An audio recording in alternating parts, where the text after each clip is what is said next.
बिस्मिल्लाहिर्रहमानिर्रहीम। अस्सलाम वालेकुम नाज़रीन, आप देख रहे हैं प्राइम टाइम विद टीएम। मैं हूं Tariq Mahmood. Supreme court of Pakistan Karachi registry में आज एक बड़ी अहम समाअत हुई। Chief justice of Pakistan Gulzar Ahmed साहब तशरीफ ले गए थे।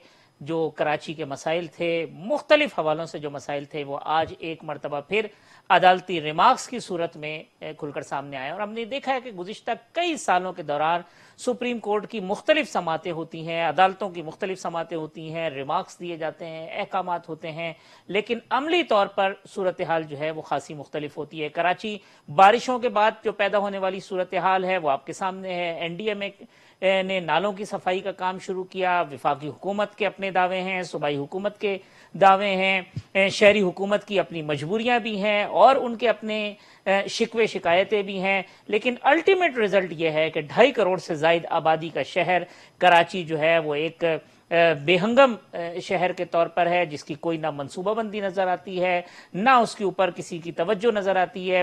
प्रेस कॉन्फ्रेंसेस की भरमार जरूर नजर आती है, पॉलिटिकल पॉइंट स्कोरिंग नजर आती है, लेकिन कराची का आम शहरी जो है वो शहरी हुकूमत से, सूबाई हुकूमत से, विफाकी हुकूमत से एक ही सवाल पूछता हुआ नजर आता है कि इन तमाम सियासतों के बावजूद हमारे मसाइल कब हल होंगे, कब हमें सुख का सांस मिलेगा, कब हमें पीने के पानी से लेके बिजली और दीगर जो शहरी सहूलियात हैं, जो जरूरियात हैं, वो उनकी कब पूरी होंगी। मुल्क को सबसे ज्यादा रेवेन्यू देने वाला शहर जो है वो ऐसा महसूस होता है कि उसके ऊपर अमली तौर पर किसी की तवज्जो नहीं है। आज की जो अदालती समाअत है और जो शहर के मसाइल हैं, उस हवाले से गुफ्तगू करने के लिए मेरे साथ मौजूद हैं कराची शहर के मेयर मोहतरम जनाब वसीम अख्तर साहब। वसीम अख्तर साहब, आज एक मरतबा फिर सुप्रीम कोर्ट ऑफ पाकिस्तान की समाअत हुई, मुख्तलिफ रिमार्क्स दिए गए। जो शहरी हुकूमत है उसके हवाले से भी अदालत ने रिमार्क्स दिए। समाअतों के अंदर रिमार्क्स होते हैं, चीज़ें होती हैं, प्रैक्टिकली जो है वो सूरत हाल कुछ नहीं होती। हेडलाइन ज़रूर बन जाती हैं अदालती समाअतों की, लेकिन कराची के आम शहरी को मिलता क्या है? थैंक यू तारिक भाई। आज आपके बिल में मैं खुद मौजूद था अदलिया में, आला अदलिया में, और कराची की मुख्तलिफ इशूज़ पे मुख्तलिफ पटिशन्स थी जो सामने आई थी, और उस पर केएमसी ने भी काफ़ी जगहों पे एंटी इंक्रोचमेंट के हवाले से अपनी रिपोर्ट्स जमा कराई थी, और उसके बाद वहाँ एमसी साहब ने भी और मैंने भी जो भी बता सकते थे रिमूवल ऑफ इंक्रोचमेंट वो बताए। जिन रिमार्क्स का तारिक भाई आप जिक्र कर रहे हैं, with due respect to the honourable supreme court and the whole panel and the chief justice of Pakistan, मैंने तो खुद as a mayor Karachi 2017, petition number है 24/2017 में एक पिटिशन सुप्रीम कोर्ट में दी हुई है कि मेयर को इख्तियारात दिलवाए जाएं, और जो आर्टिकल 140A है उसको इन लेटर एंड स्पिरिट इंप्लीमेंट कराया जाए। सिर्फ मेरे लिए नहीं, पूरे मुल्क के बल्दियाती निजाम के लिए। अगर मुझे काम करने नहीं दिया गया 4 सालों में और मैं आवाज बुलंद करता रहा, मुझ में और पाकिस्तान के किसी भी मेयर या चेयरमैन में कोई फर्क नहीं है, किसी ने भी डिलीवर नहीं किया है। ये आर्टिकल 140A की नाकामी है, सिस्टम का फेलियर है। और फिर ये इलेक्शन बल्दियाती सुप्रीम कोर्ट के सो मोटो पे ही करवाए गए थे। अगर इन्हीं इख्तियारात वसाइल के साथ अगले इलेक्शन भी होने हैं तो मेरी ऑनरेबल सुप्रीम कोर्ट से रिक्वेस्ट होगी कि वो इलेक्शन ना होने दें। मुल्क का पैसा और वक्त जाया होगा।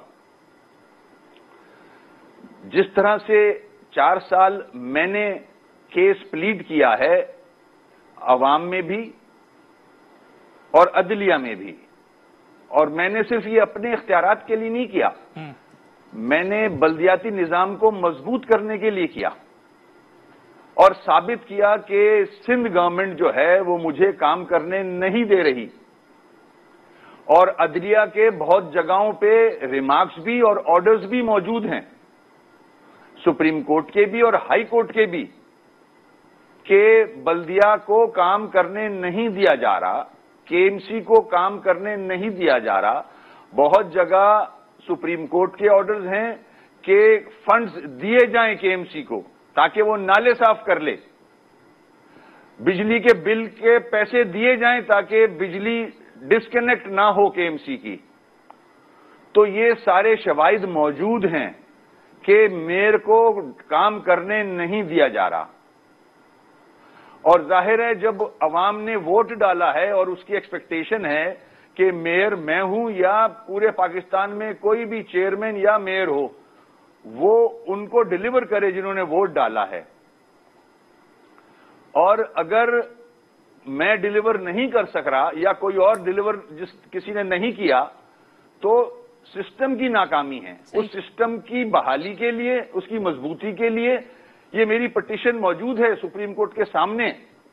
मेरी रिक्वेस्ट होगी सुप्रीम कोर्ट से कि ये पिटीशन पे फौरन टेकअप करके इस पे इंप्लीमेंट किया जाए ताकि आने वाला मेयर मेरी तरह बेख्तियार ना हो, जिसके पास वसाइल भी ना हो। तो वसीम साहब, तो अब मैं आस लगा के बैठा हूं, उम्मीद से बैठा हूं सुप्रीम कोर्ट के सामने कि मेरी इस पिटीशन पे फैसला होगा। ठीक, तो और इख्तियार दिया जाएगा इलेक्टेड लोगों को। वसीम साहब, ये जब आपकी पिटीशन भी वहां पेंडिंग होती है, आप सुप्रीम कोर्ट में जाते भी हैं, फिर समाअत में जाते हैं, और उस सूरत हाल में जो आज हुई, जिस तरह से remarks chief justice of Pakistan ने दिए और कहा कि भाई आप जान छोड़ें, तो उस वक्त जब ये रिमार्क्स दिए जा रहे थे, क्या तासुरात थे आपके? With due respect to Honorable Supreme Court and Chief Justice of Pakistan, the remarks were very personal and humiliating, not only for me, for my voters as well, Karachiites. उन्होंने मुझे इलेक्ट करके इस काम पे भेजा है, इस सीट पे भेजा है, इलेक्ट किया है मुझे इस सीट के लिए, और मैं जद्दोजहद कर रहा हूं। और आप सबने देखा, सुप्रीम कोर्ट भी गवाह है इस चीज का कि जिस तरह से सो मोटो सुप्रीम कोर्ट ने लिया और ये इलेक्शन करवाए, और मैं नॉमिनेट हुआ as a mayor for mayor Karachi seat, और मुझे इलेक्शन लड़ने नहीं दिया जा रहा था उस वक्त। सारा पाकिस्तान गवाह है, स्पेशली कराची के लोग। मुझे बंद किया गया, मुझ पे फेक 40 केसेस डाले गए। मैं आज भी वो केसेस भुगत रहा हूं। जिस कंडीशन में एज अ मेयर मैं काम कर रहा हूं, कोई कर नहीं सकता। मैं हर दूसरे दिन ऑनरेबल कोर्ट के सामने खड़ा हुआ होता हूं, झूठे मुकदमात को फेस कर रहा हूं, और ऐसे मुकदमात जिनमें ना एविडेंस है, ना कंप्लेनेंट है, तारीख पे तारीख पड़ती है सिर्फ। और मजे की बात देखें, एक दिन में 20 एफआईआरें कटी हैं मुझ पे। अदलिया ने उन लोगों से कोई सवाल नहीं किया कि ये इस आदमी के साथ क्यों ज्यादती की जा रही है। मैं 40 केसेस के साथ इन कंडीशन में विदाउट एनी इख्तियारात, विदाउट एनी वसाइल, मैं आज भी कोशिश कर रहा हूं कि सिस्टम मजबूत हो जाए। सही। मैं सियासी कारकुन हूं और मैं चैलेंज लेना जानता हूं।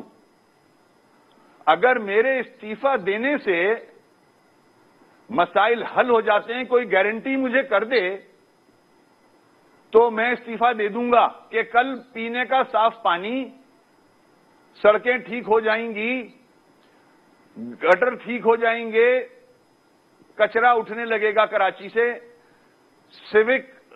सीवेज ठीक हो जाएगा, ट्रांसपोर्ट हो जाएगा, तो मैं आज ही इस्तीफा दे देता हूं, मगर सलूशन ये नहीं है।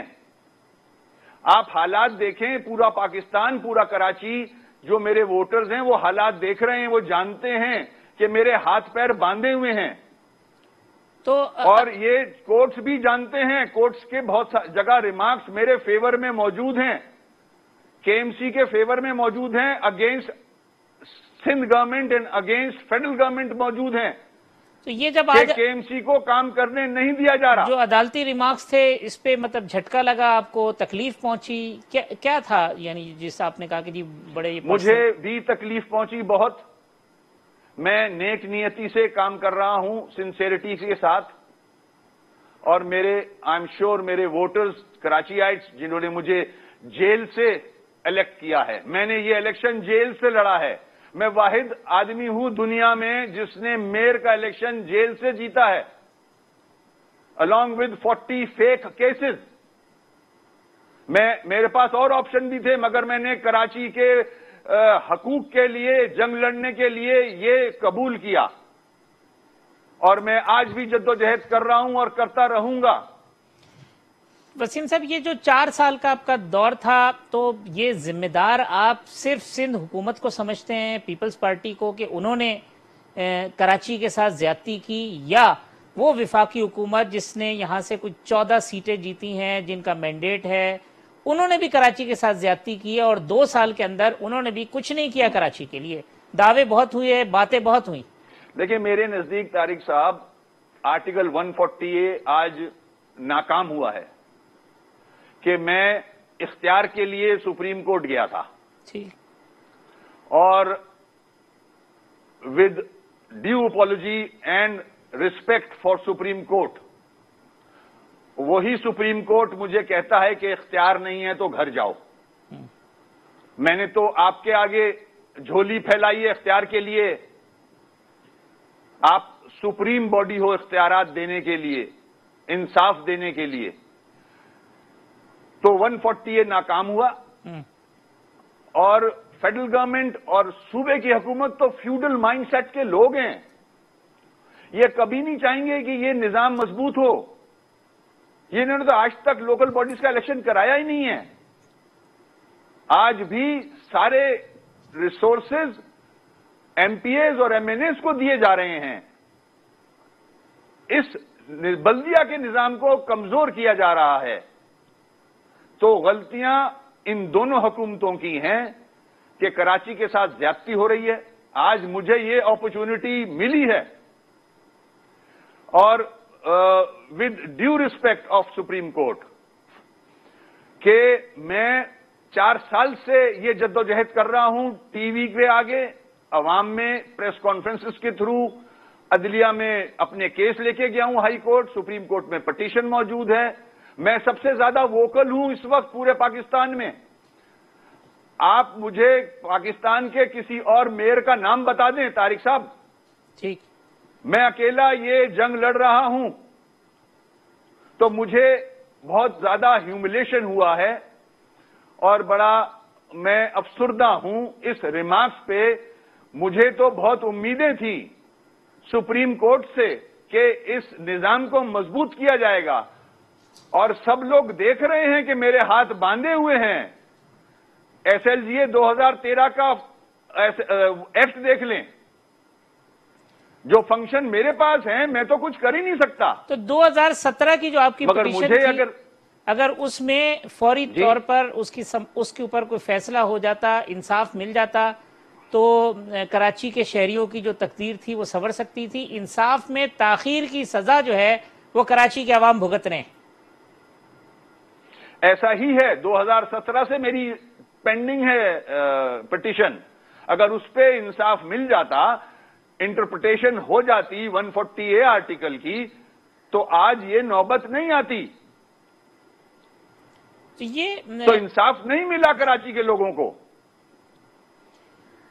ये जो वसीम अख्तर साहब, समातें होती हैं, कई माह गुजर जाते हैं, फिर सुप्रीम कोर्ट आती हैं, एकदम से एक भूचाल होता है, चीजें होती हैं, उसके बाद फिर एक ठहराव हो जाता है, एकदम से इंक्रोचमेंट खत्म होने की चीजें शुरू हो जाती हैं, फिर मामला ठहर जाते हैं। ये क्या है? तो फिर यहाँ पे कहीं एग्जेक्टिव की भी कोई फेलियर है कि वो अदालतों को मुदाखलत करनी पड़ती है तो काम शुरू होता है, वरना खामोशी होती है?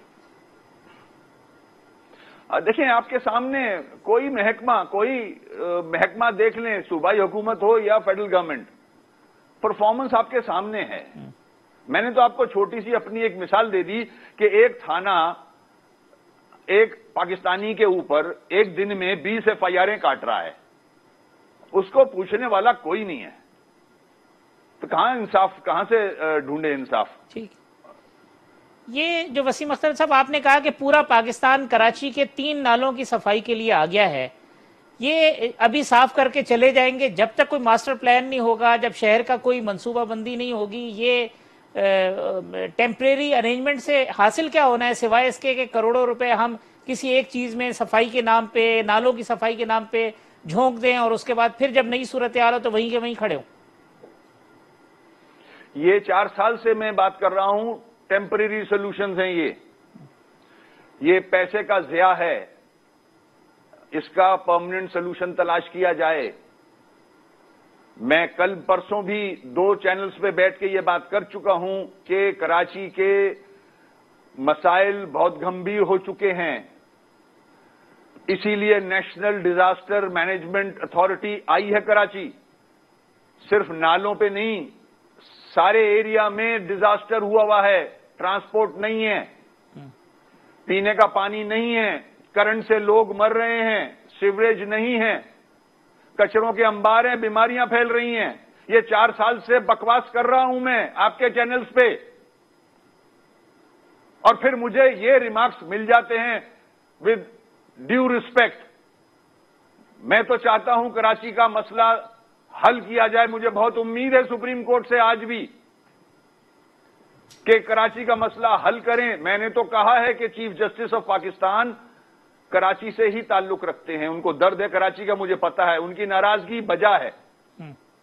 उस जिस तरह से उन्होंने कराची देखा है, मैं भी अफसोस करता हूं बहुत, उनका अफसोस बजा है बिल्कुल, जो हालत बनी हुई है कराची की। Chief justice of Pakistan, chief of army staff, president of Pakistan, prime minister of Pakistan, ये 4 आदमी खुदा का वास्ता है सर जोड़ के बैठ जाएं। कराची 2 पोर्ट हैं, 3 करोड़ से ज्यादा की आबादी है, इधर के मसाइल हल कर दें। मैं नहीं कर सकता, सीएम नहीं कर सकता, पीएम नहीं कर सकता, जब तक यहां रूल्स रिलैक्स नहीं किए जाएंगे, ड्रास्टिक मेजर्स नहीं लिए जाएंगे। ठीक है वसीम अख्तर साहब, इधर मैं एक वक्फा ले लूं, वक्फे के बाद आते हैं तो फिर जो है वो कराची की सूरत हाल के हवाले से मजीद गुफ्तगू करते हैं। मेयर कराची वसीम अख्तर साहब हमारे साथ मौजूद होंगे एक वक्फे के बाद।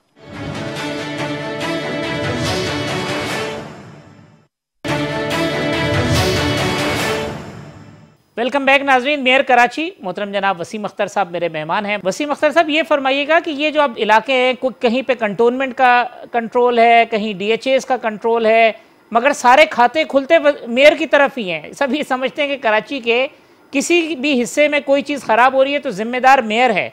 ये तो अभी तक समझा ही नहीं पाए हैं आप लोगों को कि भाई ये मेरा इलाका नहीं है या मेरा कुछ नहीं चलता है।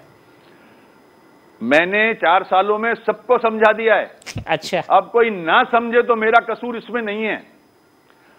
आज जो मैं बातें कर रहा था, कल सिंध गवर्नमेंट ने प्रेस कॉन्फ्रेंस की है, उस पर जो मैं कहता था आज सिंध गवर्नमेंट कह रही है कि 70% लैंड कंट्रोल फेडरल गवर्नमेंट के पास है कराची का।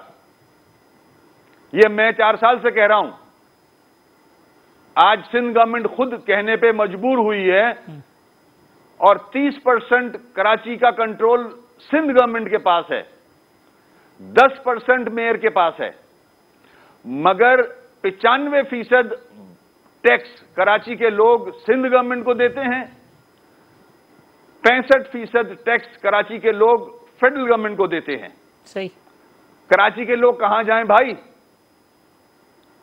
KMC तो सिर्फ 10% को देखता है कराची की। तो ये तो सवालिया निशान है कराची के लोगों के सामने, तो कि अगले इलेक्शन में क्या करेंगे वो। तो विफाक ने क्या किया? यहाँ पे गवर्नर साहब भी, वजीर आजम भी, सदर साहब भी, सब कुछ बातें, इतना प्रोजेक्ट आ रहे हैं, इतने अरब आ रहे हैं, फिर आपके डिमांड के जी आपको पैसे मिल जाएंगे, कोई आप तरक्याती काम कर सकेंगे। निकला क्या इस पूरी डिबेट में? MK हुकूमत से भी बाहर निकल गई कोई चीज़? तारिक साहब सॉल्यूशंस नहीं है ये। Karachi needs a permanent solution, very serious issue. Islamabad बनने के बाद कराची को मुड़ के देखा नहीं किसी ने। कराची एटीएम मशीन बनाया हुआ है सबने। ये छोटे छोटे स्कीम्स, छोटे छोटे प्रोजेक्ट्स कराची के काम के नहीं है। कराची के लोगों को साफ पीने का पानी चाहिए। कराची पूरे मुल्क को चलाता है। कराची को ट्रांसपोर्ट चाहिए। लोग जख्मी हो रहे हैं, मरते हैं। हमारा यंग जनरेशन मोटरसाइकिलों पे सफर कर करके अपाइज हो गया है। ठीक। कराची का कचरे का अंबार है, सीवरेज नहीं है, समंदर पॉल्यूटेड है। मतलब क्या डिजास्टर हुआ है टोटल। तो कराची के अवाम में ये जो लावा पक रहा है, ये अगर फट गया तो फिर क्या होगा? अब तारिक भाई मैं क्या बताऊं, मैं वाटर राइट्स हम रोकते हैं। नलों में पानी नहीं आ रहा इस शहर में, टैंकरों में पानी बिकता है। 12 साल हो गए हैं हमें चीखते हुए इस बात को। गलतियां हमने भी की हैं, हमारे पास भी हुकूमत थी, हमने भी गलत पॉलिसीज बनाई थी, मगर इसका मतलब यह नहीं है कि आगे काम ना किया जाए। आज भी वक्त है। कराची में बहुत ही पोटेंशियल है, यहां अपॉर्चुनिटीज हैं। कराची को अगर बेहतर कर लेंगे इमरान खान साहब तो रेवेन्यू भी आएगा और जमहूरियत भी मजबूत होगी। अब सुप्रीम कोर्ट ऑफ पाकिस्तान के लिए आपकी डिमांड क्या है? सुप्रीम कोर्ट ऑफ पाकिस्तान क्या करे? कोई डायरेक्शन सेट करनी चाहिए सुप्रीम कोर्ट को? मेरी एक हम्बल रिक्वेस्ट है सुप्रीम कोर्ट से। मैं तो 30 अगस्त को चला जाऊंगा। खुदा का वास्ता है इस बल्दियाती निजाम को मजबूत कर दें। सुप्रीम कोर्ट साहब से रिक्वेस्ट करूंगा। आपने ही 100 मोटो लेके ये इलेक्शन कराए थे। अगर इसी तरह अगला इलेक्शन होगा तो बेकार है। कोई भी डिलीवर नहीं कर सकता इस सिस्टम में बैठ के। सुपरमैन ले आए इस शहर में, 1 इंच डिलीवर नहीं कर सकता इस शहर में इन इख्तियारात वसाइल के साथ। तो ये जो आपकी 4 साल की बल्दियात की जो परफॉर्मेंस है, ये जब आप अब लेके अपने वोटर्स के सामने जाएंगे तो फिर कराची के अवाम को आप क्या कहेंगे? यही कहेंगे कि जी आपने मुंतखब करके हमें भेजा लेकिन हमें कोई काम नहीं करने दिया क्या? कराची के अवाम बाशऊर हैं, जानते हैं, आज से नहीं भुगत रहे। कराची के अवाम 12-15 साल से भुगत रहे हैं। कोटा सिस्टम और व्हाट नॉट क्या नहीं है इस शहर के साथ। यहां तेल की कीमत कुछ है, पूरे मुल्क में कुछ है। तेल यहीं से आता है, ट्रांसपोर्ट के चार्जेस भी हमारे लोगों को देने पड़ते हैं। अब इलेक्ट्रिसिटी के भी चार्जेस जो है वो यूनिफॉर्मिटी की तरफ जा रहे हैं। टैक्स सबसे ज्यादा ये शहर देता है पूरे मुल्क में। अब मैं क्या बताऊं आपको, हमारे जो व्यापारी हैं, हमारे जो सबसे बड़े बिजनेसमैन हैं, उनकी क्लिप्स देख लें आप सोशल मीडिया पे, वो क्या कह रहे हैं। लोगों की सोचें कहां जा रही हैं। इस मुल्क को, इस शहर को जो मसाइल हैं उनसे बचाएं। हमारे बच्चों को अच्छी एनवायरनमेंट दें। गलतियां सबसे हो गई हैं, मानता हूं हमसे भी गलतियां हुई हैं, मगर इसका मतलब ये नहीं कि हम आगे ना बढ़ें। ये शहर में पोटेंशियल है, ये मुल्क को चला सकता है, पूरे मुल्क को। खुदारा इस शहर पे तवज्जो दें। वसीम अख्तर साहब, आखिरी बात ये कि बहैसियत मेयर कराची ये जो 4 साल का आपका एक्सपीरियंस है, क्या एक ऐसी चीज़ है जो कि आप कहेंगे कि आपके क्रेडिट पे है कि आप लोगों को ये अवेयरनेस दे गए हैं कि ये लोकल गवर्नमेंट सिस्टम जो है वो फेल है, ये ठीक नहीं है, इसको ठीक करना पड़ेगा? कोई और ऐसी चीज़ है? क्योंकि प्रैक्टिकली तो आपके पास इख्तियारात और फंड्स के जो मामलात हैं जिसके आप गिले शिकवे करते रहे हैं वो तो आप डिलीवर नहीं कर सके, तो ये अवेयरनेस आप क्रिएट कर गए हैं लोगों के अंदर? बिल्कुल अवेयरनेस है। 4 सालों में मैंने अवेयरनेस बढ़ाई है और फैक्ट्स पे, criticism for the sake of criticism नहीं किया है। अच्छे काम पे सूबाई हुकूमत की भी तारीफ की है, फेडरल गवर्नमेंट की भी। मुझे केएमसी को पूरा ऑक्ट्रॉय का पैसा नहीं मिलता। एसएलजीए 2013 में सेस देना है सिंध गवर्नमेंट को। कराची से जितना टैक्स जमा करती है सिंध गवर्नमेंट, उस पे सेस देना होता है केएमसी को, नहीं देते। 3.5 अरब की लायबिलिटीज हैं पेंशन की, 16.5 करोड़ की शॉर्टफॉल है हर महीने तनख्वाहों में, केएमसी की बिजली कटी हुई है। ये हालात में मुझे ये केएमसी मिला है, मगर मैंने फिर भी जो भी थोड़ा बहुत पैसा मिलता था उसमें डिपार्टमेंट्स बेहतर किए हैं, अपने हॉस्पिटल्स बेहतर किए हैं, पार्क्स बेहतर किए हैं। मैंने कोविड पे पहला अस्पताल है अब्बासी शहीद जो कोविड का इलाज कर रहा है। तो आज कैपेसिटी है कोविड को हैंडल करने की। वसीम साहब, कराची के अगर यही महरूमी रही तो मुस्तकबिल में खुदा न खास्ता कराची के अवाम आपको सड़कों पे नजर आएंगे और एमक्यूएम उसको लीड कर रही होगी, आप समझते हैं? देखें, अवाम तंग आ गए हैं। बारिश होती है, बिजली से 15, 17, 19 अमवात हो जाती हैं। मैं जाता हूं एज मेयर FIR कटवा के आ जाता हूं CEO के खिलाफ। रिजल्ट क्या आता है? 0, कुछ भी नहीं। वहीं के इलेक्ट्रिक है, दंदनाती फिरती है। फेडरल गवर्नमेंट क्या कर सकती है उसका? फेडरल गवर्नमेंट कुछ भी नहीं कर रही, ना सूबे की हुकूमत कुछ कर सकती है। फेडरल गवर्नमेंट उनको प्रॉपर प्रेशर वाली गैस दे, फर्नेस ऑयल दे, ताकि वो बिजली जनरेट करें और कराची के लोगों को बिजली मिले। कराची के साथ तो ज्यादतियां ही ज्यादतियां हैं। अगर मैं भी घर बैठ जाऊं तो ये सारी बातें टीवी में बैठ के 4 साल से जिस पे मुझे कहा जाता है रोना रोता ही रहता है हर वक्त, कौन रोता भाई? मैं बहुत जगहों पे इनके किबले दुरुस्त करवाता हूं थ्रू अदलिया। सुप्रीम कोर्ट कहीं फैसला देती है, कहीं हाई कोर्ट फैसला देती है और डायरेक्शन देती है सूबाई हुकूमत को कि ये आप गलत कर रहे हैं, इस तरह करें। सही। अगर मैं ये चीख पुकार नहीं कर रहा होता तो वो काम भी नहीं होता। थोड़ा बहुत जो काम हुआ है, थोड़े बहुत जो पैसे इस्लामाबाद से कराची आए हैं और ब्रिजेस बने, सड़कें बनी हैं, कुछ छोटी छोटी स्कीमें बनी हैं, वो भी नहीं बनती। ठीक। वसीम अख्तर साहब, बहुत शुक्रिया। अभी ये जिस वक्त ये आपका लोकल बॉडीज़ का सारा सिस्टम वाइंड अप हो रहा होगा तो उस दिन हम एक प्रोग्राम ज़रूर करेंगे ओवरऑल जो सिंध के बल्दियाती परफॉर्मेंस है उसके हवाले से, तो उसमें भी आपको जहमत देंगे। वसीम अख्तर साहब, मेयर कराची की गुफ्तगू आप सुन रहे थे, जो कराची की सूरत हाल है उसके बारे में बड़ी तफसीली आपको आगाह कर रहे थे। एक वक्फा लेते हैं, वक्फे के बाद आते हैं तो जो कोरोना के हवाले से हुकूमत ने स्टेप उठाए हैं, आज तमाम मार्केटें, बाज़ार और चीज़ें जो पाबंदियां थी वो ख़त्म कर दी हैं, उस हवाले से गुफ्तगू के लिए हमारे साथ मौजूद होंगे डॉक्टर अताउर रहमान साहब और डॉक्टर कैसर सज्जाद साहब।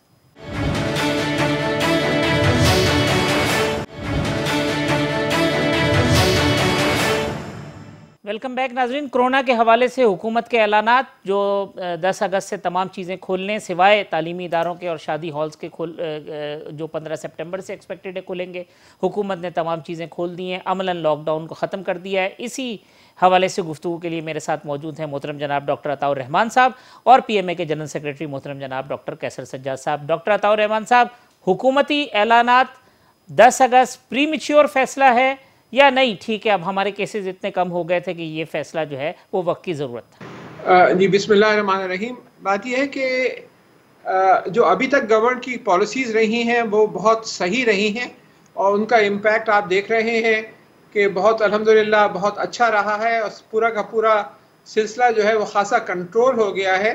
और जून के वस्त में देखें तो 6,900 केसेस थे, अब वो घट के 500-600 केसेस रोज़ाना आ रहे हैं। अमवात की शरह भी 10 गुना कम हो गई है। तो बहुत अच्छा अभी तक हमारा प्रोसेस रहा है। ये कबल अज़ वक्त होगा बताना कि ये और इसको और डिले करना चाहिए था या ये सही वक्त है।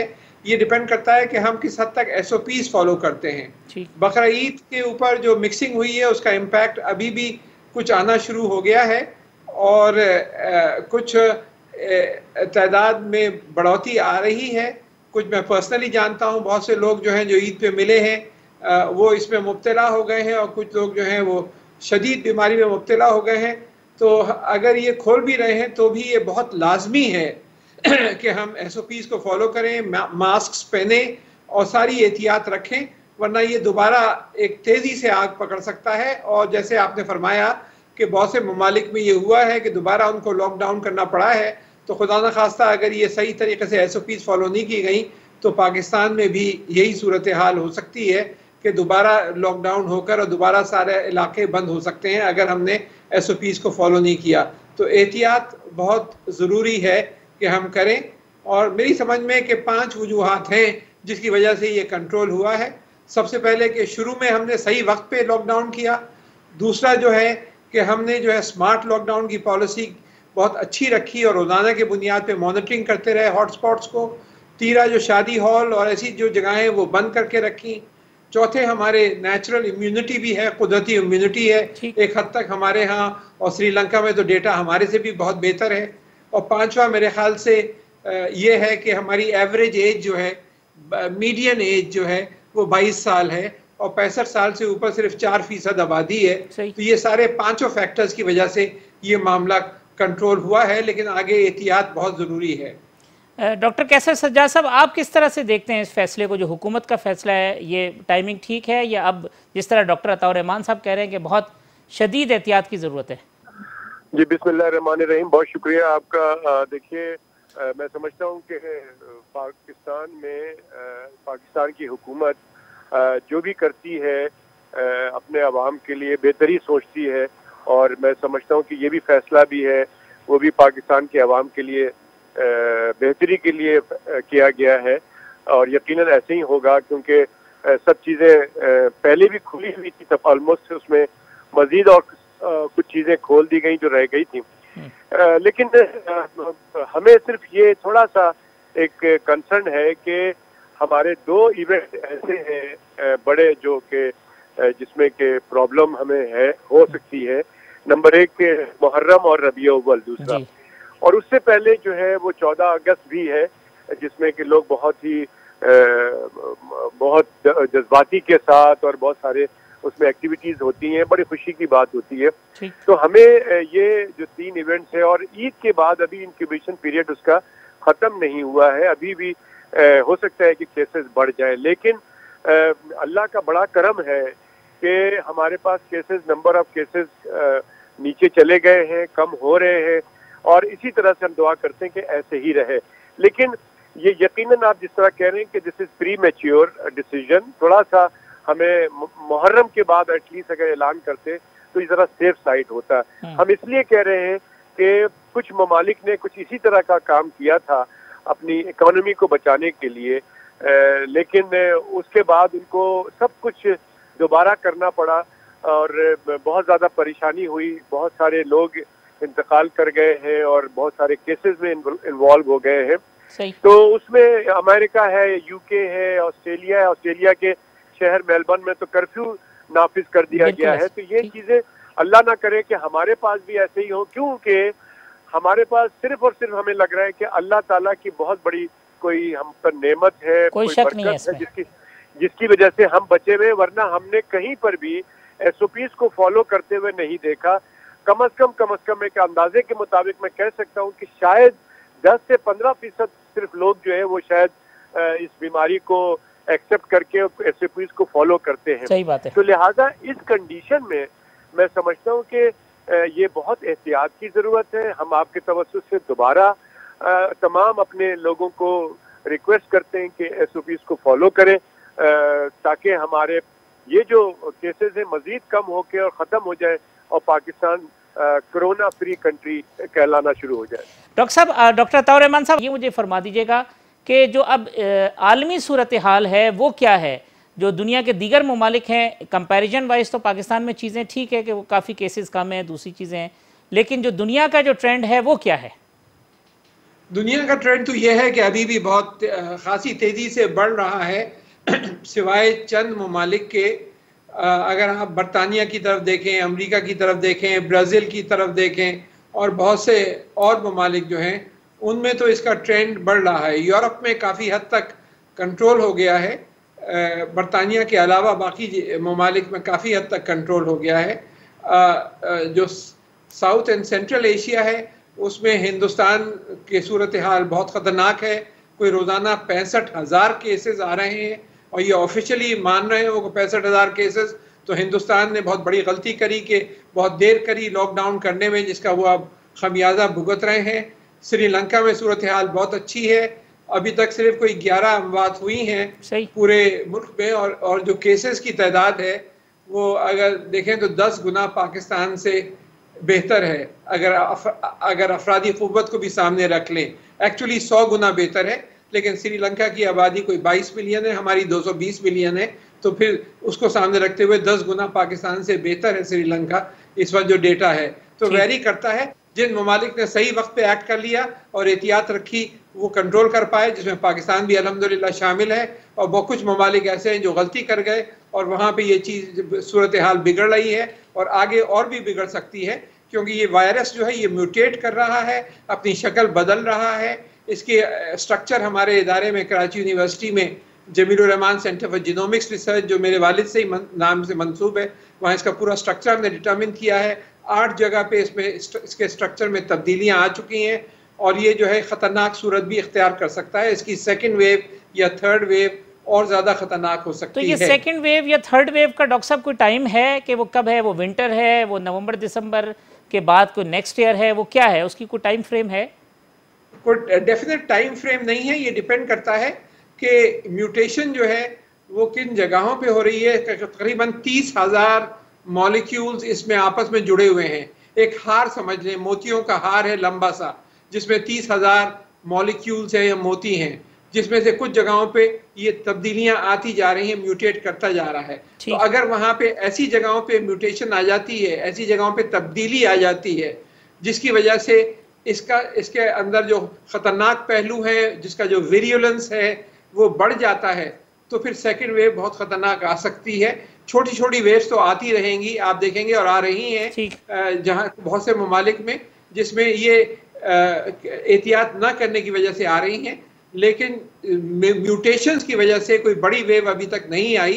डॉक्टर साहब, ये जो टेस्टिंग वाली बात है, ये जो आप भी बार बार कहते रहे हैं कि जी टेस्टिंग जो है ना वो कम है, और जिसकी वजह से एक्चुअल पेशेंट जो हैं वो सामने नहीं आए, मगर दूसरा आर्गूमेंट ये है कि पहले जब शुरू में पेशेंट ज़्यादा थे तो अस्पताल भरे हुए थे, और अब जिस तरह डॉक्टर अताउर रहमान फरमा रहे थे कि भाई अब हॉस्पिटल्स की जो सिचुएशन है वो ये इंडिकेट कर रही है कि पेशेंट्स कम हुए हैं, तो टेस्टिंग कैपेसिटी उसको आप किस तरह से देखते हैं? अब तो जिसको सिम्टम है वही जाके टेस्ट कराता है, आम आदमी तो नहीं कराता है। देखिए, मैं कहता हूं कि टेस्टिंग तो उस कैपेसिटी में पहले भी नहीं हुआ जिस तरह से, जिस वक्त बहुत ज्यादा जरूरत थी उसकी, और वो उस वक्त भी जो है हम नहीं कर पाए। लेकिन इस वक्त अब सूरत हाल ये है कि जो अस्पताल में जो नंबर ऑफ केसेस कम है, उसकी बहुत बड़ी वजह ये है कि लोग जो है वो बहुत ज्यादा अवेयर हो गए। आपको पता होगा कि पिछले दिनों लोगों ने हर चीज अपने घर में रख ली है, cylinder, oxygen cylinder, pulse oximeter और सब कुछ रख लिया। और अब कोई बीमार होता है तो वो घर पे एक डॉक्टर्स को हायर कर लेते हैं, एक डॉक्टर को, और वो आके सब कुछ देख लेते हैं। लिहाजा अस्पताल की तरफ बहुत सारे मसले मसाइल देखते हुए लोगों ने अपने घर में एक कमरा खोल लिया। जो लोग बेचारे मजबूर हैं वो अभी भी जाते हैं। लेकिन इसमें एक फिर वही बात करूंगा कि कुदरत की तरफ से, मैं चूंकि एक ENT सर्जन हूँ, मैं खुद मरीज देखता हूँ, तो ये बात दुरुस्त है कि मरीज हमारे पास कम आ रहे हैं, लेकिन जो आते हैं वो बहुत जल्दी ठीक हो जाते हैं। वो बड़ा वीक वायरस है इस वक्त, जो वायरस है बहुत वीक वायरस है। दूसरी वजह ये है कि लोग जो है अब टेस्ट नहीं कराते हैं, और हम जितने भी पाकिस्तान में डॉक्टर्स हैं वो अब जिद भी नहीं करते हैं कि जी वो आप टेस्ट कराएं, क्योंकि अब हम जो भी डायग्नोसिस करते हैं वो क्लिनिकली करते हैं, यानी कि हमें पता चल जाता है कि ये कोरोना का केस है, तो उनको हम एडवाइस दे देते हैं। और अच्छी बात ये है कि हमारे यहाँ लोग जो है अब फॉलो कर रहे हैं डॉक्टर्स की एडवाइस को। पहले नहीं करते थे, लेकिन अब डॉक्टर्स की एडवाइस को फॉलो कर रहे हैं, जिसकी वजह से ये जो क्रिटिकल केसेस थे, जो सीवियर केसेस थे, जिनको सांस की प्रॉब्लम हो रही थी और वो अस्पताल भागते थे एट द 11th आवर, वो अब वो चीजें खत्म हो गई है, और अल्लाह करे कि ऐसे ही रहे। ठीक, बहुत शुक्रिया डॉक्टर कैसर सज्जाद साहब, डॉक्टर अताउर रहमान साहब, और प्रोग्राम के जो पहले दूसरे सेगमेंट में मौजूद थे मेयर कराची वसीम अख्तर साहब। मेरे तमाम मेहमानों का बहुत शुक्रिया। कल इसी प्रोग्राम में इंशाल्लाह दोबारा आपसे मुलाकात होगी। अल्लाह हाफिज़।